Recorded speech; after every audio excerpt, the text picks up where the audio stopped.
Hi students, welcome to this channel. On this new video where we are discussing a JEE Advanced previous year question, the 2016 JEE Advanced question, and I also gave the JEE Advanced 2016 with my 12th class. So I was qualified of course in that exam, and as far as I know I did solve this question and I solved this one part of this question only. So I will explain that question, but before this question, going on to this question, I will explain you one more question which is from the irodov. So here is this question. I thought that this question concept, the kinematics will relate with the kinematics of this question. So that's why I've thought of giving this question first. Let's understand this question in the depth first. And then we are going to go on to the JEE Advanced 2016 question. Of course, you might think that this question is very tough and I don't know why you have tuned into this lecture, but you can go through this. It is not that much tough. It will just clarify some more concept in depth about the rotational motion. So let's start right here. So in this question, it is from the irodov. Here this question says that a round cone with half angle. So let's underline the important information. Here this says that the half angle is 30 degree and the radius of the cone is, base of the cone is 5 centimeter, rolls uniformly and without slipping over the horizontal plane as shown in the figure 1.8. The cone apex is hinged at the point O, which is on the same level with the point C. So basically, if you consider, you can also consider it kind of like cylinder as well. This surface of the cylinder is in the touch with the ground, and the cone base with the center, the velocity of the point C. So this is the midpoint or the point of the base which is on the axis of the cone. This velocity, this is a very crucial information in this question. This is 10 centimeters per second. Find the moduli of, it means we need to find out the magnitude of the velocity of angular vector of the angular velocity of the cone and the angle if it forms with the vertical. So I need to find out the angular velocity of this cone, and the second is the vector of the angular acceleration. So if you look at this question, it is just asking us the angular velocity and the angular acceleration, which is just the kinematics, which of course is related to the rolling motion, but it is also related to the kinematics of the circular motion, because the kinematics of the circular is the fundamental of the kinematics of the rotational motion. Alright, so how do I think about this question? Is it like this? This is our cone. So this is the base. Let me just keep it rough only, and here it is rotating with some omega. I'm calling it as omega 1, and now there is this vertical axis about which this top of the cone is hinged. About that it is rotating with a omega 2. So this cone is having two angular velocity, one in this direction like this and other omega 2 like this. Just for the reference, let me take it like this so that we can also, if anywhere, if we require the x-axis, y-axis and z-axis, so we can take it.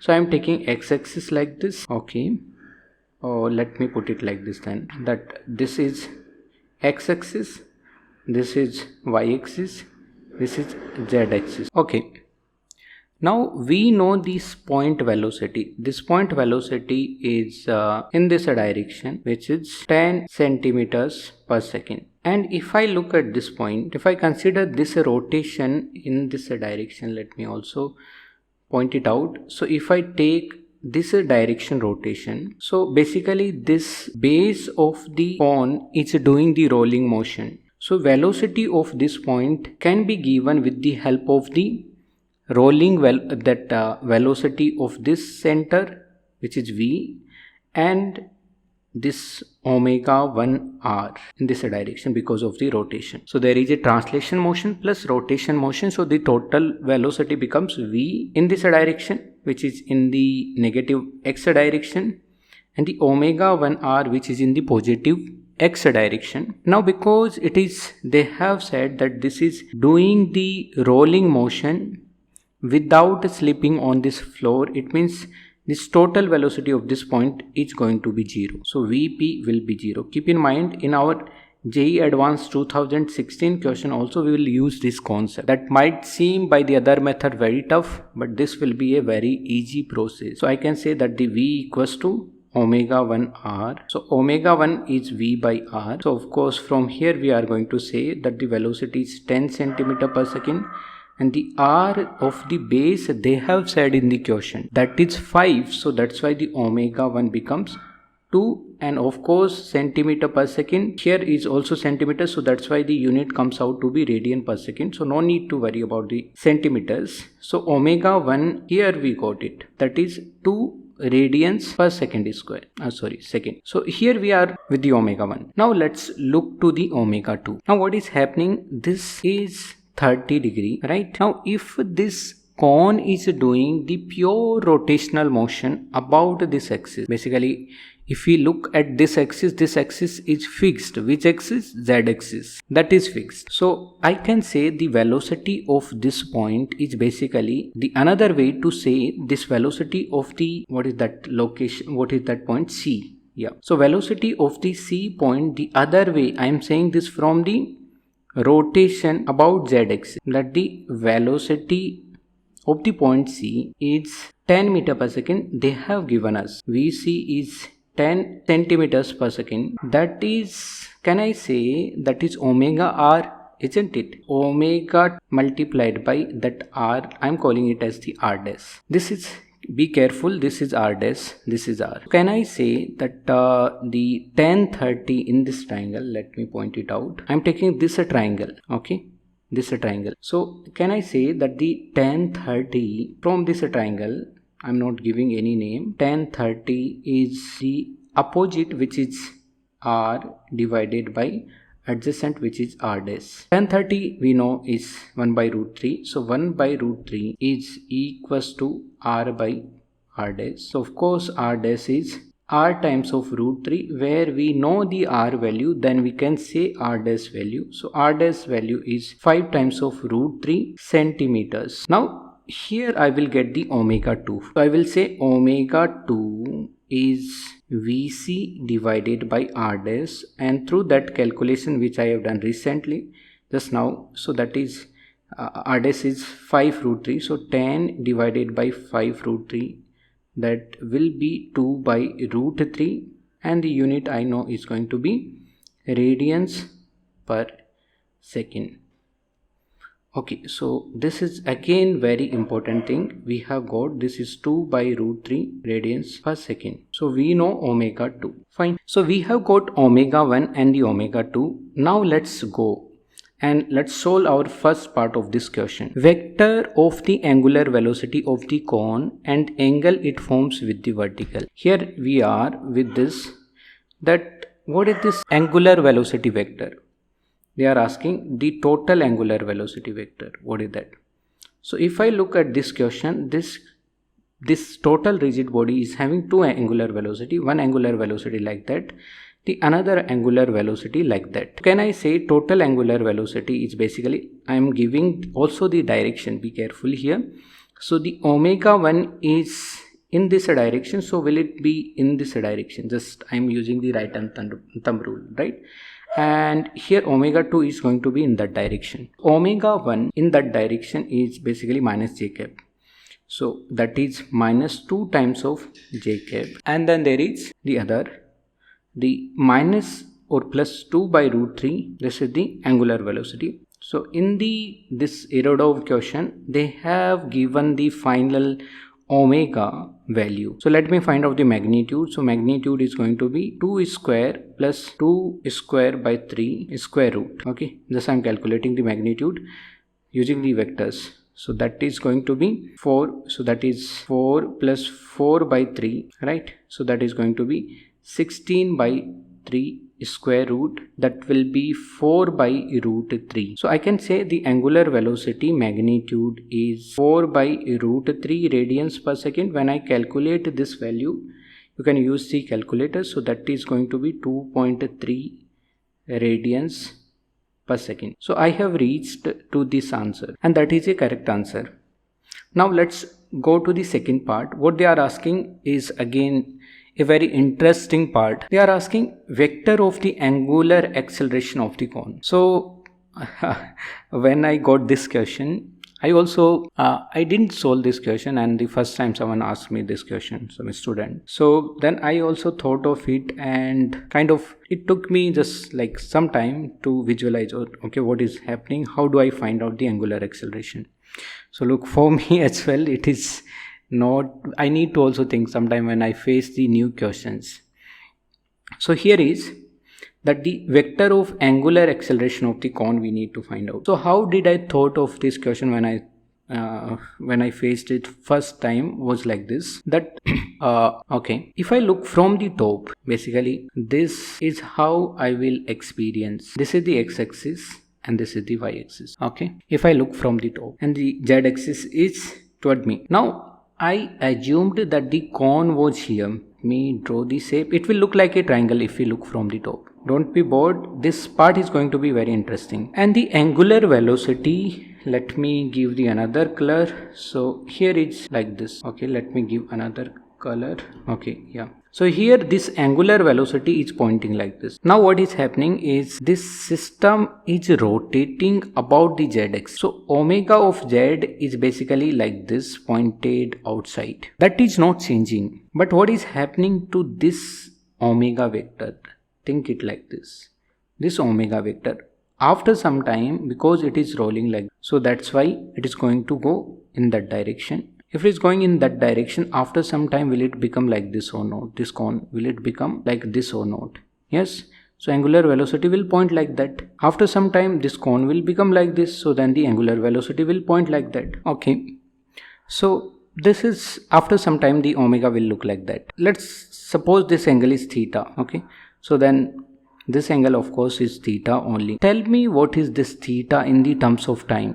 Can we figure out this theta in the terms of time? Look, this cone is rotating about the z-axis. So theta at any time, can I write it as the omega about the z-axis, which is omega 2 multiplied by t, isn't it? And I know that this omega 1 will not change at any time. Magnitude is same. Of course the direction is changing. That's why there is acceleration. Okay, now if I break it into the components, then I will get the two components here, like this and like this. So then I can say omega 1 vector at any time is omega 1 sine theta I cap plus omega, of course, minus omega 1 cos theta j cap. Fine, this is the omega vector. I can also write down this in the terms of time, which is omega 1 equals to omega 1 sine theta can be written down as omega 2t I cap minus omega 1 cos theta, and cos theta can be written down as omega 2t j cap, right? So this is my omega 1. So omega 1 vector at any time t, I can write down as omega 1 sine omega 2t I cap minus cos omega 2t. Then to calculate the alpha, tell me what is the alpha. Alpha is d omega 1 by dt. Of course, when we think from the basic, alpha is d omega by dt, where omega is omega total. But the problem with the omega total is that the omega z is not changing. That's why we need to just worry about the omega 1. So in the alpha, who will contribute is omega 1. So alpha is d omega 1 by dt, which is d by dt of this complete expression, omega 1 sine omega 2t I cap minus cos omega 2t. This is, now let's this is a simple expression. Don't be panic here. It is just the simple expression. Okay, omega 1 is just a constant, and sine theta differentiation is cos theta, and when there is sine k theta, then this becomes k cos k theta. So same way, omega 2 is there, so I will take out omega 2 here, and the sine theta differentiation becomes cos omega 2 t I cap, right? And when I write down the next, here cos differentiation is minus, and the same way here we have something k here, okay?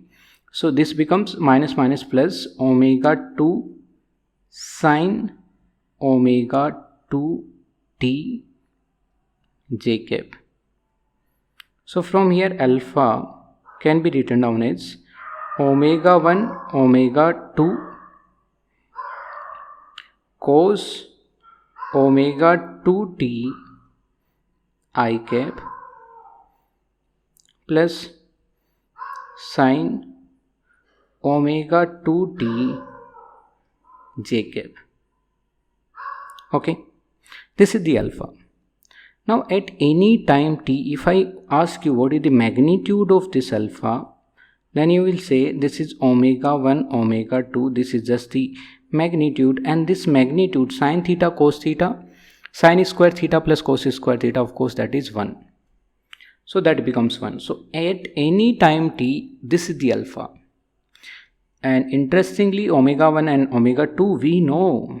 So alpha can be written down as 2 omega 1, and this omega 2 is 2 by root 3. So this also becomes 4 by root 3 radians per second squared, which is actually 2.3 radian per second square. So this is the alpha magnitude, and these were the answer for this irodov question. Now this is a very interesting question which also makes us think about the two rotations which are combined, and there is also a CRTM, rolling motion. Then how we are going to approach the concept here, what we discussed is relating with this question, so that's why I am discussing this. Okay, I have discussed that question. Now let's dive in this question.